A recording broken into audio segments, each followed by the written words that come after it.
Este é mais um programa da série Educação, um Tesouro a Descobrir, uma parceria entre a Rede Vida de Televisão e a Univap, a Universidade do Vale do Paraíba, em São José dos Campos.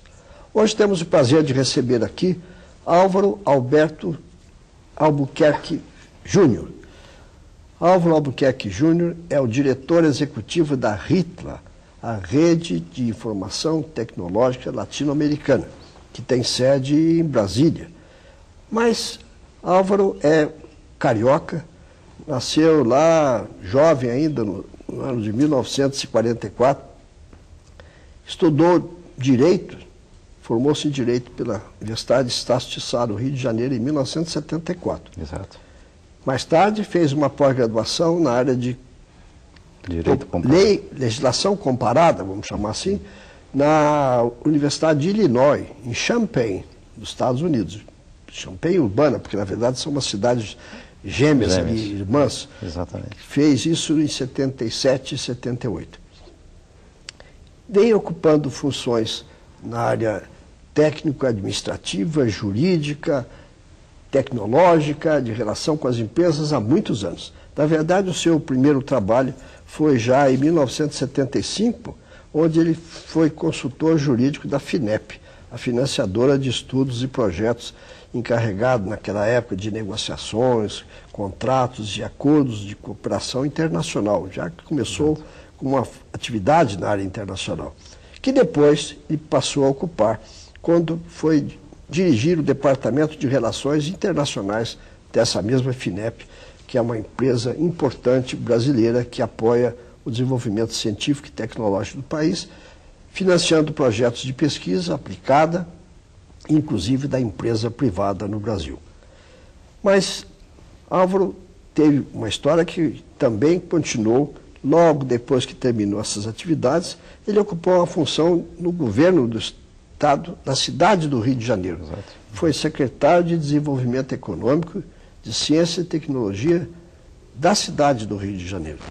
Foi uma experiência extremamente muito interessante, ele vai nos falar como foi essa atividade. Mas ele, em março de 2001, foi eleito diretor executivo da Rede de Informação Tecnológica Latino-Americana, a RITLA, um organismo intergovernamental, regional e de cooperação multilateral. Ele foi primeiro diretor adjunto da RITA desde 2007 a 2009 e retomou o cargo recentemente como titular aqui em Brasília, em outubro de 2009. Ocupou também outras funções que ele vai nos falar ao longo desse nosso diálogo aqui. Eu não quero falar todo o currículo dele, porque senão nós vamos gastar o nosso tempo falando do passado do Álvaro. Eu quero que ele fale um pouco também lá da sua origem lá no Rio, onde ele fez seu estudo primário, secundário, ele, com apoio seguramente de seu pai e da sua mãe. O seu pai era médico e também bioquímico, farmacêutico, químico. Então, vai nos falar desse seu passado. Como é que foi essa juventude no Rio de Janeiro, estudo primário e secundário? Onde é que foi que estudou, Álvaro? Eu estudei, quer dizer, o primário foi no Instituto Princesa Isabel, depois virou Colégio Princesa Isabel, e na época havia uma espécie de um Enem para você entrar para o Colégio Santo Inácio. Eu sou membro e ainda há 3 dias atrás tivemos uma reunião dos formandos do Santo Inácio, que formam uma aliança que não termina. Eu sempre digo para os meus amigos jesuítas que a Companhia de Jesus é a mais antiga das multinacionais. Então esse laço permanece.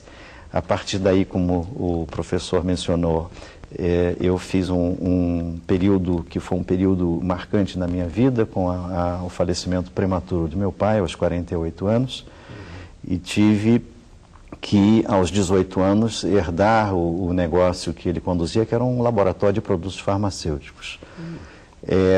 Do alto da minha inexperiência, eu posso dizer que foi uma experiência extraordinária, onde eu tive uma atuação como gerente geral daquela empresa, trabalhando junto com os sócios remanescentes.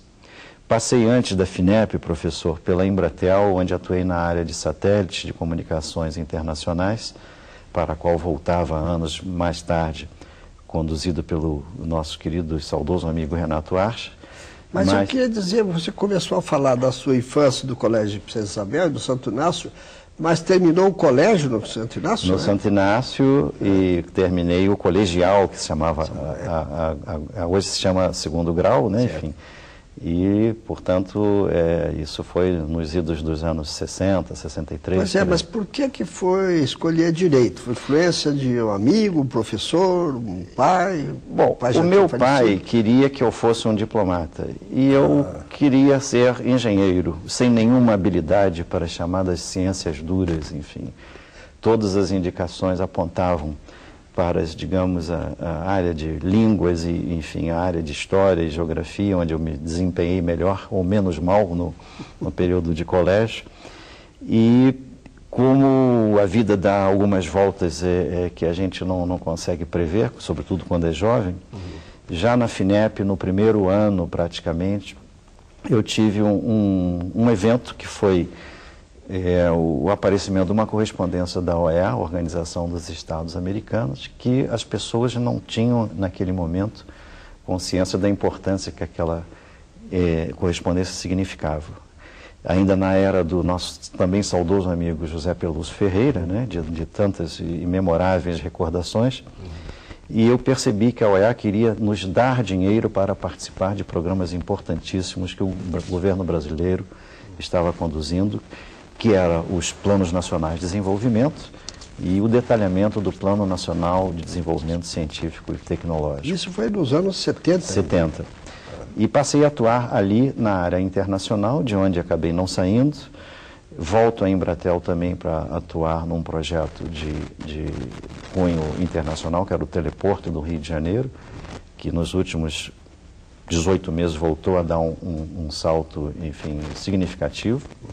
E que era um projeto, na época, que precisava de dar-se uma solução para o problema de telecomunicações em larga escala, posto que os negócios estavam fugindo do Rio, inclusive por falta de telecomunicações. E depois, na prefeitura, fui também brindado com a condução de uma série de parcerias com organizações multinacionais e multilaterais. Portanto, me tornei um falso diplomata por causa dessas possibilidades que tinha de atuar nessa área de cooperação internacional, além do que eu tinha atuado na financiadora de estudos e projetos, com os contratos de empréstimos externos com os bancos multilaterais e bancos privados. Mas, na verdade, eu voltei lá à fase de estudos, porque terminou o segundo grau, e foi estudar Direito. Direito, Como é que foi essa Bom, escolha? O Direito, eu comecei a perceber que a minha vocação para a engenharia, embora tenha passado por um período na área técnica da Embratel, era muito difícil de lograr êxito, e comecei a me interessar as ciências que têm que ver com a sociologia, com o direito e com uma fase que o Brasil estava passando, que é de todo conhecida, em que a gente tinha que brigar pelos nossos direitos com muito mais veemência com que se briga hoje, porque algumas dos dispositivos constitucionais que nós tínhamos foram um a um sendo postos de lado. Então foi um pouco por aí, e também me dava a oportunidade de atuar melhor naquilo que não aparecia antes, quando eu era jovem, como uma vocação, e sim na parte de negociação de acordos, sobretudo internacionais, nos dois campos, do direito internacional privado e do campo do direito internacional público. Mas formou-se, então, pela Universidade Estácio de Sá, no curso de bacharel em Ciências Jurídicas e Sociais, assim se chamava naquela época, imagino. Mas depois foi fazer uma pós-graduação. Como é que foi essa experiência lá na Universidade de Illinois? Foi uma experiência muito interessante, porque